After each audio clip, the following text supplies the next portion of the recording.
Ayun na ba kayo doon? Kayo! Sabi ko na hindi naman ko. Inikot po namin kanina to ni Vice Gov eh. Kulang ba? Thank you. Driver mo na dito.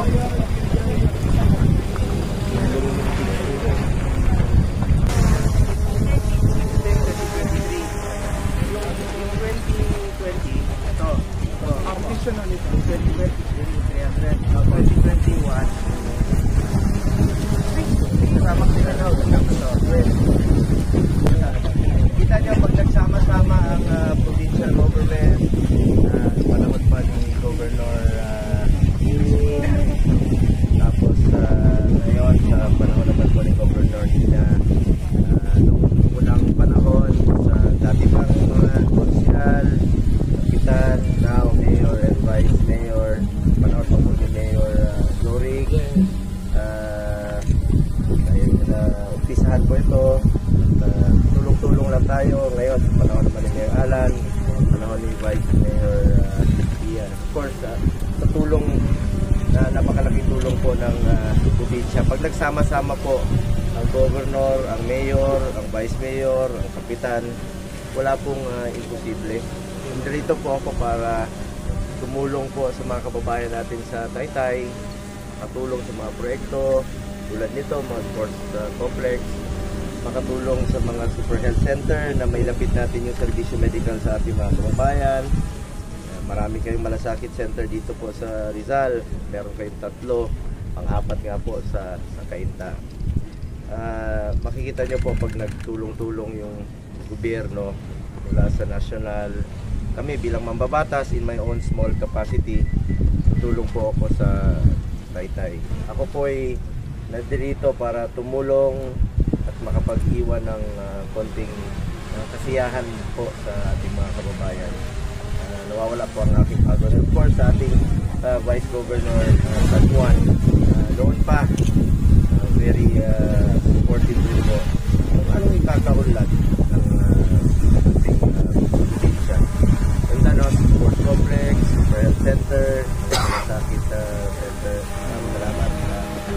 Salamat sa inyo. Ako naman, tutulong po ako sa abot ng aking makakaya. Dahil unang-una, pag nagsama-sama po tayo, ang makikinabang po dito ang mga kababayan natin yung mahirap. So yun po ang unahin natin, yun ang parati natin isipan.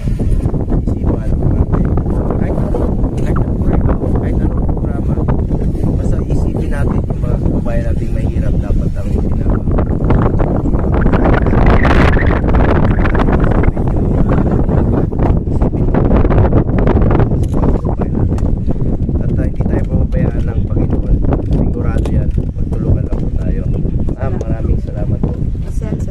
Dahil kung wala naman mo talaga yung tulong, wala po ito. Ang pinakamalaking talagang reason behind the sports complex po. Paano mawala sa akin sa natin ay kayo po.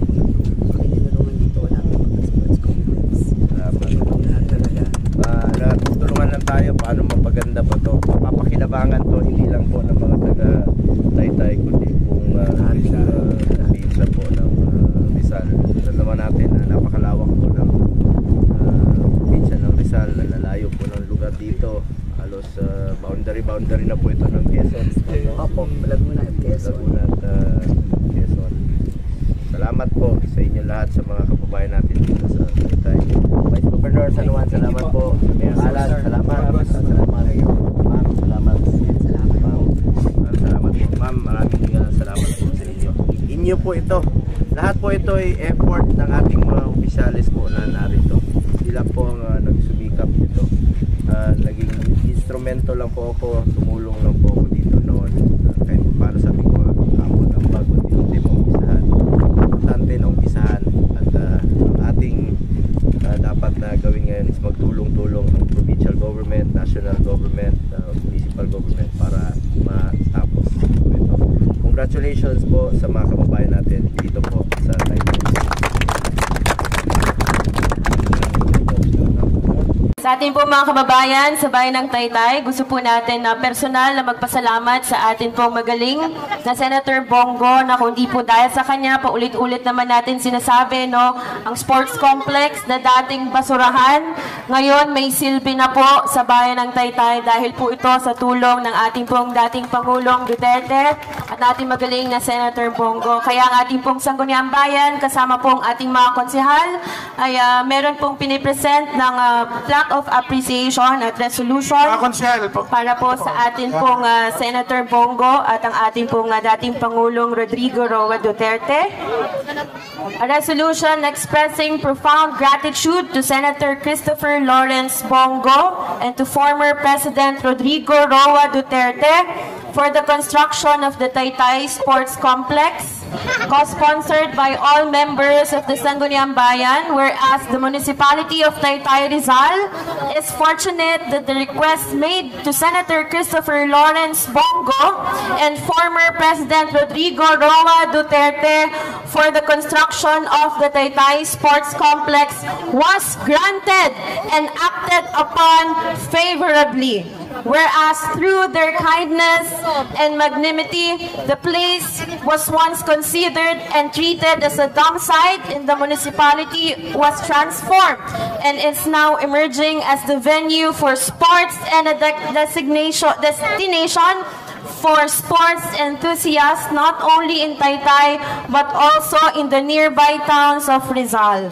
Whereas although construction of the Taytay Sports Complex is still ongoing, it is now currently enjoyed by people and perform their daily exercise and other physical regimens to keep and improve their health. Now therefore be it resolved at it is hereby resolved by the 12th Sangguniang Bayan. Tinatawagan po lahat ng ating mga kasamahang konsehal na i-present po ang ating pong resolution. Maraming salamat po. This is adopted on the 7th day of February 2024 at the Sangguniang Bayan Session Hall, Taytay, Rizal. Maraming salamat po, Senator Bongo. Muli po maraming salamat sa ating 12 Sangguniang Bayan, Senator Bongo. Ito po ang pinapresent ng ating Governor, Nina Inares. Maraming salamat po. Siyempre, of course, Madam Maricel Tulfo Tungol. Thank you very much po. Vice Governor Jun Ray.